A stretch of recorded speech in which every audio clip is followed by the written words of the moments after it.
Zelensky के लिए चुनौतियां कम नहीं हो रही हैं। यूक्रेन में इस वक्त बेहद कम एयर डिफेंस है, लेकिन जो है वो भी काम नहीं कर रहे। यूक्रेन में अचानक एयर डिफेंस में तरह तरह की खराबी आने लगी है।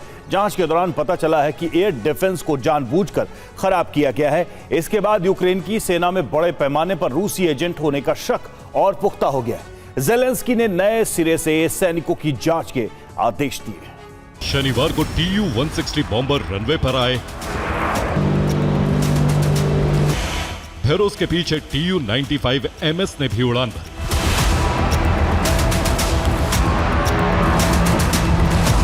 आसमान में भारी भरकम विमानों की दहाड़ से यूक्रेन में खलबली मच गई।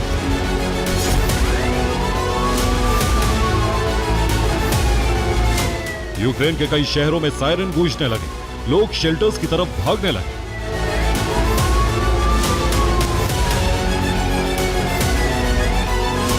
कुछ ही देर बाद मिसाइलों की बरसात हो गई। इन्हीं हमलों के बीच ऐसा कुछ हुआ कि यूक्रेनी कमांडर्स हैरान रह गए।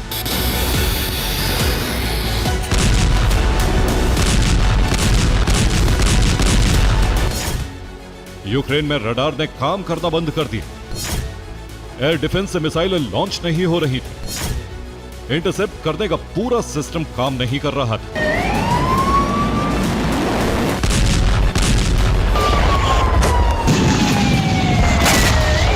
मिसाइल हमले से यूक्रेन में धमाकों की शुरुआत हुई।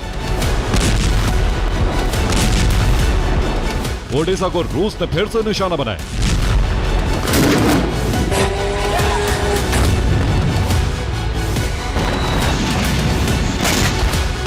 रूस ने यूक्रेनी एयर डिफेंस को नाकाम करने के लिए एक साथ 100 से अधिक ड्रोन को लॉन्च कर दिया।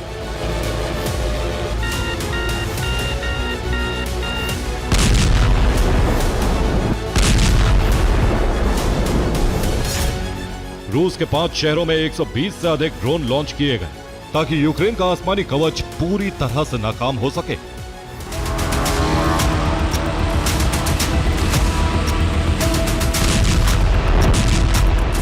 एक साथ कई ड्रोन से हमला होने के बाद एयर डिफेंस लगातार काम करता रहता है, लेकिन सभी टारगेट नष्ट नहीं होते। लेकिन पिछले 7 दिनों से यूक्रेन अलग तरह की चुनौती का सामना कर रहा है। ओडेसा में एयर डिफेंस काम नहीं कर रहे, खार्किव में भी एयर डिफेंस काम नहीं कर रहे। रूस के ज्यादातर हमले कामयाब हो रहे हैं।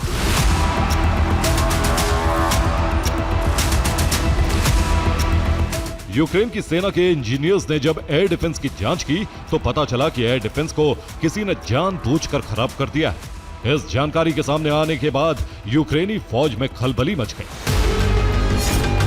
एयर डिफेंस पर तैनात सैनिकों से पूछताछ की गई। नाटो के एक्सपर्ट से भी यूक्रेनी सेना ने संपर्क किया। एयर डिफेंस की खराबी पर चर्चा की गई।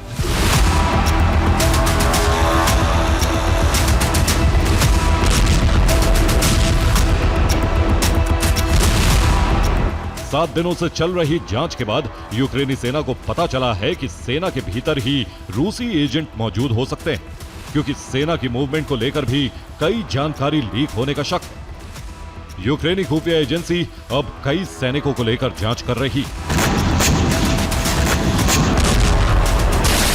और दावा किया जा रहा है कि रूस की साजिश की वजह से यूक्रेनी डिफेंस नाकाम हो रहा है। दावा है कि कुछ एजेंट जो सेना में ही हैं वो यूक्रेन के एयर डिफेंस को हैक कर रहे हैं और खराब कर रहे हैं।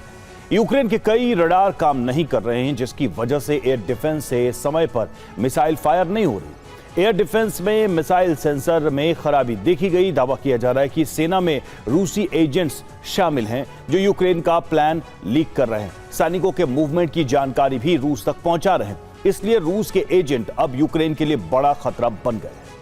यूक्रेन को अब रूस के हमलों के साथ रूस के जासूसों से भी निपटना होगा। यूक्रेन के जासूस एयर डिफेंस को खराब कर रहे हैं, तो वहीं बेलारूस से यूक्रेन के कई प्रांत दहल रहे हैं।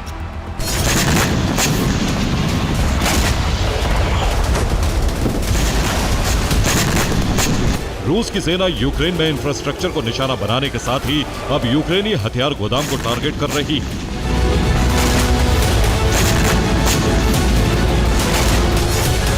यूक्रेन, डिनिप्रो और खार्किव में रूस ने भीषण हमला किया। यहाँ टारगेट सेना के ठिकाने नहीं बल्कि रिहायशी इलाके थे। रूस के हमले में कई इलाके तबाह हो गए, लोग बेघर हो गए और इमारतों में आग लग गई।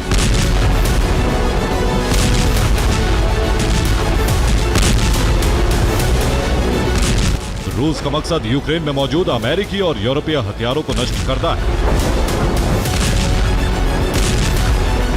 यही वजह है कि कीव समेत कई और इलाके इस वक्त प्राइम टारगेट बने हुए हैं।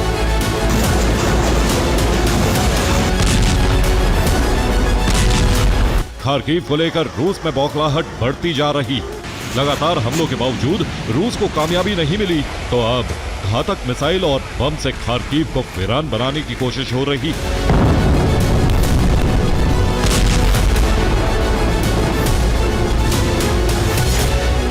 खार्किव में 4 इस्कंदर-M मिसाइल से हमला किया गया। काप सीरीज के ग्लाइड बम से हमले किए गए। ऑटो पार्ट्स मार्केट रूस के निशाने पर था।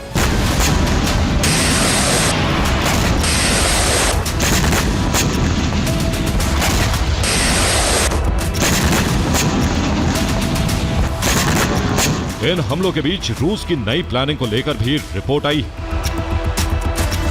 यूक्रेन को पता चला है कि रूस डोनेस्क को कब्जे में लेने के लिए जमीन से बड़े हमले की तैयारी में। फिलहाल 2 छोर पर रूस ने सैनिकों की तैनाती शुरू की। रिपोर्ट में क्या कुछ है आपको दिखाते हैं। और यूक्रेन को जो जानकारी मिली है उसके मुताबिक सूमी में रूसी कमांडो उतारे गए हैं, लेकिन ये लड़ाई सूमी तक ही नहीं सीमित रहेगी। यूक्रेन का दावा है कि ये तैनाती भी डोनेस्क मिशन का हिस्सा है। यूक्रेन को जानकारी मिली है कि रूस सूमी के फ्रंट से डोनेस्क की तरफ हमला करेगा ताकि बहुत बड़े इलाके में यूक्रेनी फौज घिर जाए। रूसी सेना जीत के लिए अब जमीन पर जंग तेज करेगी, इसलिए रूसी स्पेशल फोर्स के कमांडो उतारे जा रहे हैं। रूस ने हमले के लिए दूसरा छोर खेरसोन को चुना है। यहां मरीन कमांडो और पैरा कमांडो की तैनाती की गई है। यह ज़पोरिज़िया कब्जे के प्लान का हिस्सा हो सकता है। माना जा रहा है कि रूस सूमी से खेरसोन तक कब्जा करेगा, यानी डोनबास बनाने का जो प्लान था वो उसका विस्तार हो चुका है।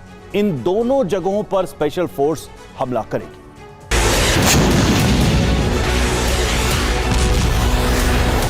रूस के ताबड़तोड़ प्रहार के बाद ज़ेलेंस्की का हौसला कम नहीं हुआ है। ज़ेलेंस्की ने रिहायशी इलाकों पर हमले का बदला लेने की धमकी दी। हालांकि माना जा रहा है कि रिहायशी इलाकों में यूक्रेन ने सीक्रेट हथियार गोदाम बनाए।